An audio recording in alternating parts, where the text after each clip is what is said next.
Good morning, everyone. How are you doing today? Michael Zuber, one rental at a time. It is Wednesday, November 24th, and this is your daily financial news.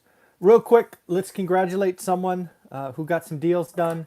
This is something I always want to do at the opening of our daily financial news so all of us can A, congratulate the individual that did the work, got the deal, and B, my true hope in reading these out day after day after day is it gives each of you motivation and confidence that if you continue to focus and execute daily discipline, you too can get a deal done.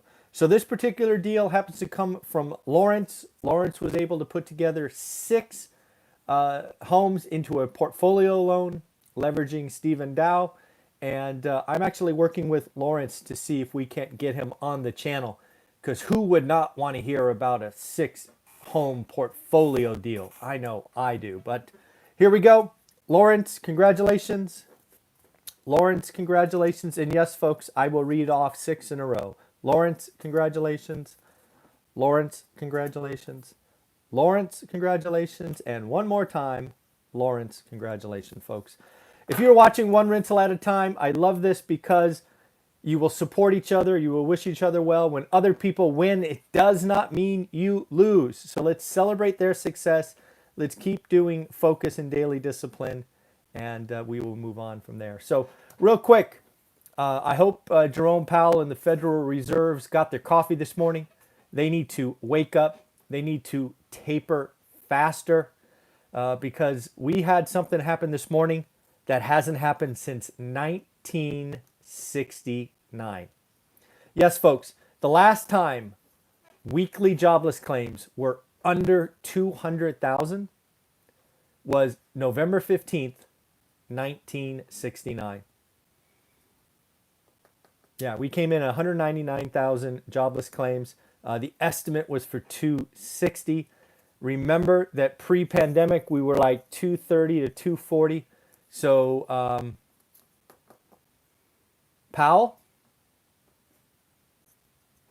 time to accelerate the taper.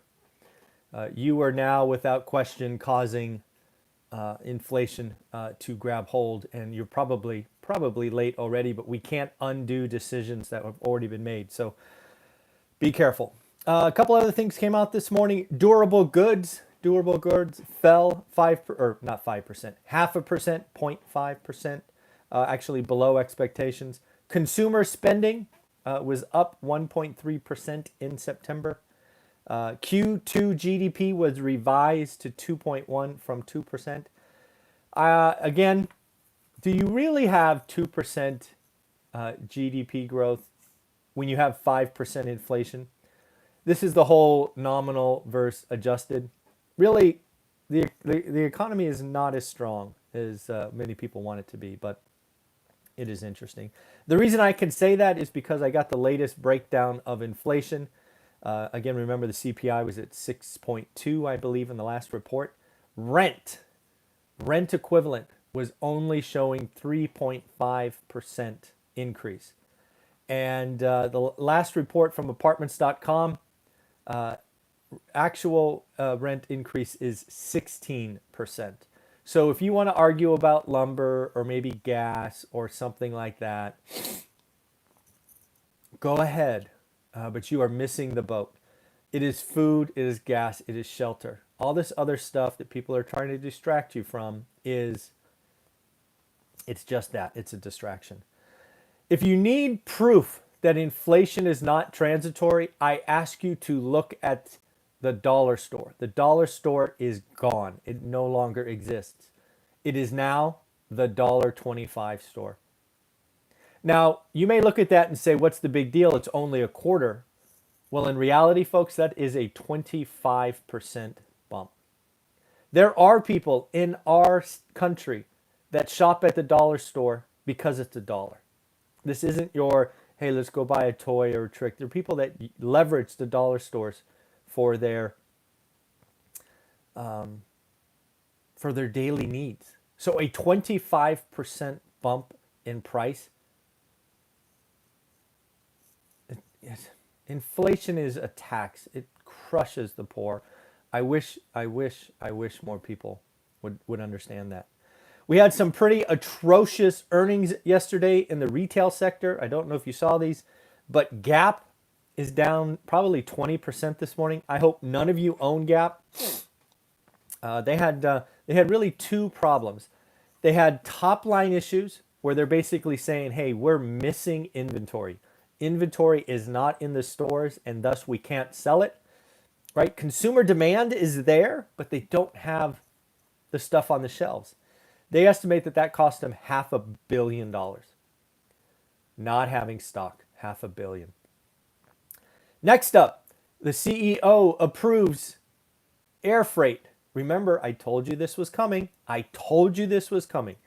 Tesla brought to us an example where they were flying ships. They were flying chips around because they couldn't rely on ships to get them what they needed.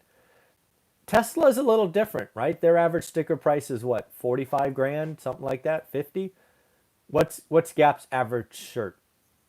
$20. And oh, by the way, a ship takes up more room on a plane than a little computer chip.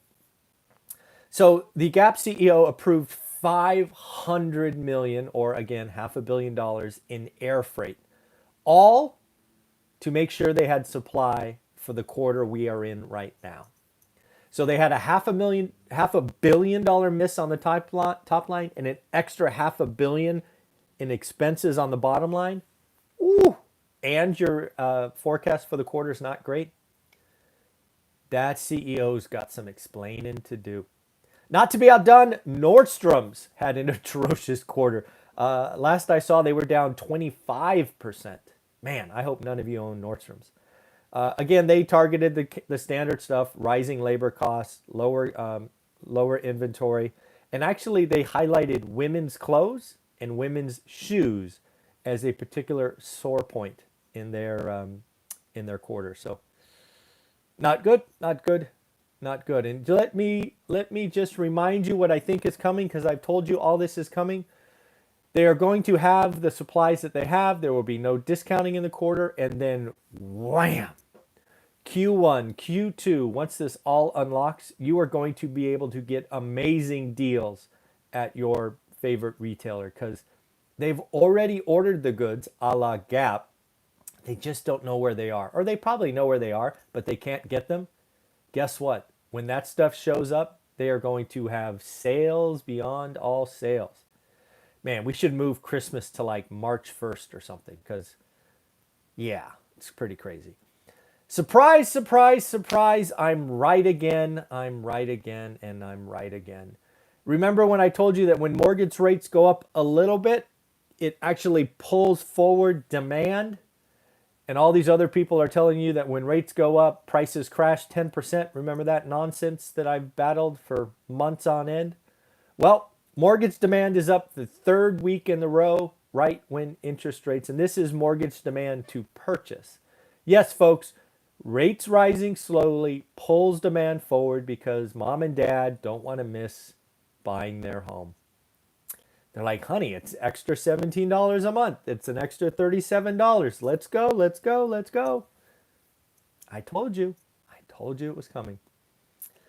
In addition, refis were up this week. That was a little bit of a surprise, but purchase is exactly what I was sharing with you. Mohammed El Alarian is out with a megaphone. I believe we talked about him last week, might have been the week before. Well, he is not letting up. He is saying the Fed has already made historic mistakes. Historic mistakes. Wow. He's more mellow than the old Bill Gross, right? Bill Gross was the guy that was always screaming about this or that, and Mohammed was just sitting behind the scenes doing his job. Man, when Mohammed says that, kind of gets your attention, or at least gets my attention. HP and Dell, both basically PC makers, came out with great quarters, basically saying they are benefiting from return to the office. Yes, folks, we actually might go back to the office next year. Go figure. Then I read something that I would like to ask you about. We are going to have an over-under together. Get ready. I'm looking for your comments. Let's see what you think. Right now, remember Q3 GDP was revised to 2.1%. There are calls for Q4 to be 8%. Yes, 8%. That is, I do not know where they're getting that call from. So we're going to do right now an over-under on the One Rental at a Time channel. What do you got? You got the over or the under? I got to tell you, I'm taking the under. I don't know where 8% came from. I have not read that before, but the article talked about Q4. The same article that highlighted Q3 GDP at 2.1 said the expectation is for 8. I have not independently verified that in a second or third periodical. But yeah, they are talking about GDP at 8. So crazy. College enrollment continues to fall, which frankly I think is a good thing. College enrollment year one was down 3.2%, now down 3.4. Follow on, so 6.6 when you add them together. I think that is a good thing. A lot of colleges have to rethink what they're doing. We also should think about other trades. Again, there is a large need for AC or refrigeration, carpenters, plumbers, appraisers. We have a generation, the baby boomers, that are aging out, and we really don't have a great supply of folks moving in. So it's pretty crazy. Looks like somebody from Barron's Magazine watches this channel. Yes, folks, Barron Magazine is taking topics from this channel. They just talked about consumer spending being the, kind of a false positive. They expect consumer spending to be big in Q4, just like I said, and then to be a drag on the economy going into next year, just like I said. Those are my predictions as well. It is, it seems to be right in front of us, and more people need to be talking about it. I'm glad I gave an article to Barron's to write about. Hopefully that will help others. Don't know if you remember this, but Matt the Mortgage Guy brought this to us about 6 weeks ago. So again, this channel brought you stuff early, but given that CNBC and Bloomberg are both talking about this morning, I thought I should highlight it. Freddie Mac and Fannie Mae are going to start to buy loans, conforming loans in high dollar cities up to almost $1 million.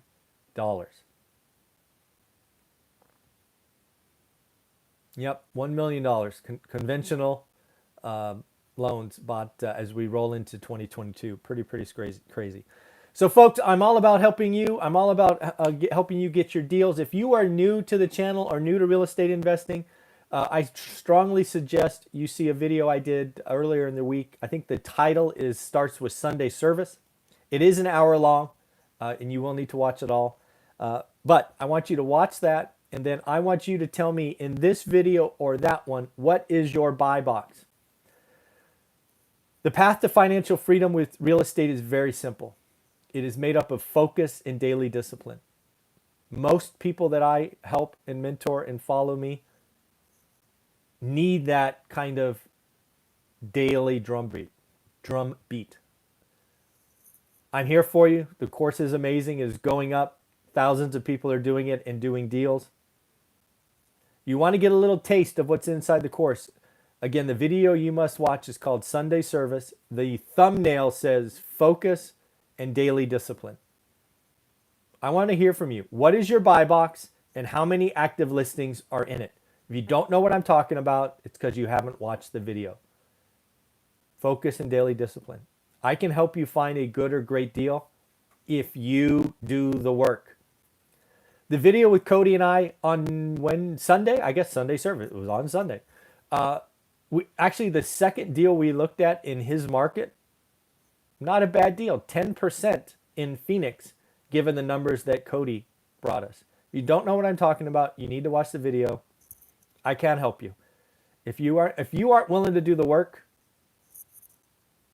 I can't help you. And yes, my puppies are with me, but they're asleep, happy and sunny. They're amazing. I will probably show them later in the day when we're up. Have a wonderful day, everyone. If I don't see you tomorrow, happy Thanksgiving. I will, of course, be here because I do daily financial news daily, hence daily. But many of you might be sleeping in. So let me just tell you right now, happy Thanksgiving. Have a wonderful day. If you got 4 days off in a row, Buy the course, do the work. Buy the course, do the work. As for what time I will do it tomorrow, I actually don't know because the Lumberjack and Dion and I are trying to do something special, and that hasn't been confirmed yet. But rest assured, the daily financial news will happen. And I need to work out with Dion and Matt this extra special thing we are trying to do for you with the three amigos. So have a wonderful day. Take care of yourself.